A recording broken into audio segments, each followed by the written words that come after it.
Welcome, my name is Matt, aka RoadJedi88. We're getting into Star Wars Galaxy of Heroes, mods, Geonosian Brood Alpha. And personally, in my opinion, this overgrown, mutated locust from hell in the game is probably the toughest of all the Geonosian characters, in my opinion. Kind of like as I discussed with the Night Sisters a while back, you almost need a very specific strategy approach with them. Same with the Geonosians, and I would almost view Geonosian Brood Alpha as the queen piece. If you were to look at this with a chess player's mentality, this guy, just imagine you went up to a hornet's nest with a stick and played a little game of piñata with it. What's gonna happen? Well, I think we all know what's gonna happen there. We would have upset a whole swarm, a whole hive of hornets in that case. That's just about what you're gonna expect to experience with the Geonosians. Except for you might not have been the one that went playing piñata with their hive, but someone did, and you just got the side lashing of it. This guy definitely comes in waves. He's not the only one. There are others that seem to come in waves. You can see these guys in Attack of the Clones, at the Geonosian Coliseum battle. You can see these guys kind of throughout the Clone Wars TV series. Would not rule out if they make any appearances even in the books. I haven't exactly read hardly any of the books between Attack of the Clones and the Revenge of the Sith. I know there's several, and I have gone into, I think it was called Med Surgeon. Barely. I kind of barely tapped into that.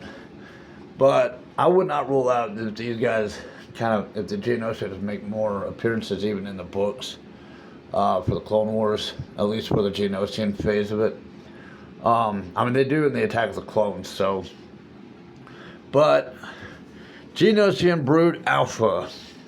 If you go to my first video in my mods video playlist, I definitively break down the various different types of character roles by definition, as well as the various different types of mods by definition, explaining their purpose and what it is we are doing when we apply certain types of mods to certain types of character roles. In this case, Geonosian Alpha Brood is a support character. SWGOH.GG recommended modding him with speed and health. The in-game tips recommend speed and tenacity. Now, I was taking a look over at the abilities, and the abilities do recommend also a series of situations with physical damage. Well, we have mods for critical damage that you could take into consideration if you wanted to make him a support attacker type character. Essentially what the mods were either enhancing their abilities as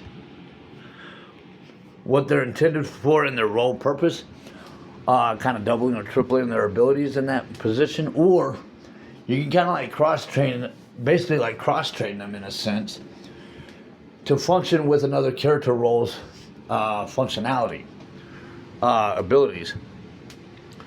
As a support character, you can a lot of times kind of cross-train them over to support like an attacker, to be like a support attacker situation.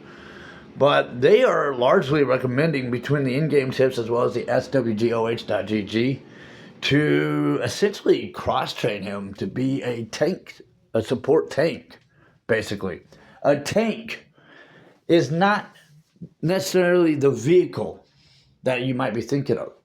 It is actually what the vehicle is doing. It is protecting the people inside. If you have a fish tank, and I've used this analogy a number of times, if I can come up with some other analogies at the top of my head, I will, hopefully. But if you have a fish, you're keeping them inside a fish tank. It is protecting your fish inside the tank, right? It's keeping all that water collected, it's keeping everything together. So, in the Star Wars Galaxy of Heroes, in terms of the game, the squads, the characters that are tank characters, they are there to help protect the squad members inside their squad. They can take the hits that others might not be able to take, and because they're probably heavy and what is keeping them so strong, they're gonna have a hard punch to them too. I mean, it'll be like having a brick thrown at your head. Um, so they are kind of recommending largely between the in-game tips and the swgoh.gg to cross-train him with that tank ability. Now, swgoh.gg was recommending health in place of tenacity. That's just kind of doubling his efforts as a support character. But if you go with that tenacity by definition means not easily torn apart. So, for someone who's not easily torn apart, that's a tank feature right there. The speed, now that's an attacker character feature. It's allowing him to move a little bit quicker in his abilities. And the way this guy acts in a battle, believe me, I mean, it'll play in your favor. I believe he also, if I'm recalling correctly, he seems to be resurrecting some of his other Geonosian buddies from the dead too at times. I want to say that's been him that does that, because I know I've been in battles with the Geonosians where I'll kill off some of their squad mates, and if he's still alive, I've seen them come back, the other squad mates. So this is also why I'm going to throw out what I recommended with the Night Sisters. Same with the Geonosians. I would acknowledge, I would reckon, just look at the Geonosian Brood Alpha as the chessboard queen piece. You want him off the board as quickly as you can, if possible. But you're going to have other distractions. You're going to have other little hordes of Geonosians of other factions, other Geonosian factions coming at you. Like I said, it's almost as if you just went up to a hornet's nest and just beat it down with a stick or something, and now you got a whole angry hive of hornets coming at you. That's about how it's going to feel in the battles. It can be a little overwhelming at times in the battles with them.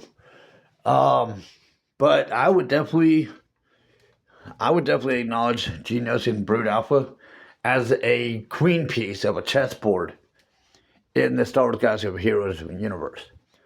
Take him down as quickly as you can first, strategically.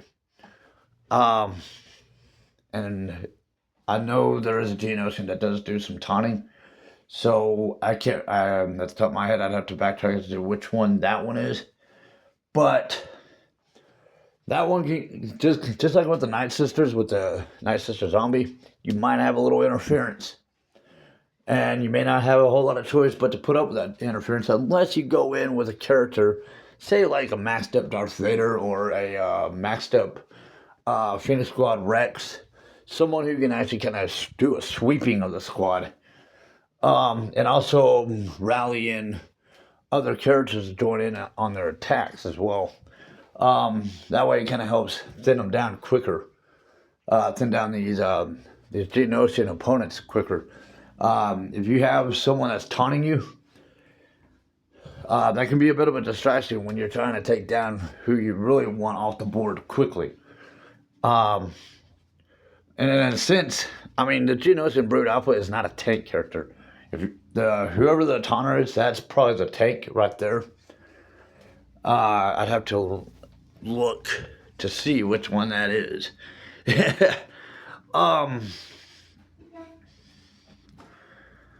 Apocalypse the Lesser, he's going to be more support. He doesn't really do much. It's probably Sunfac. He is a tank character. I would not rule out if that's where the taunts come from in this particular squad. Yep, right there. Sunfac taunts. So if you're going up against Geonosian Brood Alpha and Sunfac is in the squad, he's gonna get in the way. He's gonna try to keep you from taking down Brood Alpha. He's also gonna try to make sure you don't get in the way of Pablo the Lesser. But like I said, Pablo the Lesser really doesn't do a whole lot. You can almost make him last priority if you wanted. But if he does revive anyone at all, then that changes what I'm saying. Because there are a few squads that have resurrectors in their squads. And that never helps. And as like I pointed out before, the reason why you want to think of this strategically, almost like a game of chess, the queen is the most dangerous piece on the board. You end up, somehow by chance, you end up with a pawn that manages to get across the board. You end up with a second queen you have to deal with. And that's never good. In the Star Wars Galaxy of Heroes, if you have a certain type of person that heals or resurrects, what is the point of taking out the other characters in the squad, in your opposing squad, if you have an opponent character who's just going to bring them back to life? Why let them still live and you risk being sitting down yourself? I mean, they're going to be picking at you while you're wasting time killing off members of the squad that are just going to be brought back to life. So, if you see a squad where they have a character who is resurrecting their dead or healing the squad, I would always kind of suggest putting like certain type of healers, and especially resurrecting type characters, as a queen piece of your Star Wars Galaxy of Heroes chessboard. Just look at them that way and go after them first. That way, when they're gone, you can take care of the rest of the squad. I would put the resurrecting type characters priority. So, anyways, that's Geonosian Brood Alpha's mods for Star Wars Galaxy of Heroes. Subscribe to the channel, like the videos, comments, questions, suggestions down below, and thank you for following. May the Force be with you.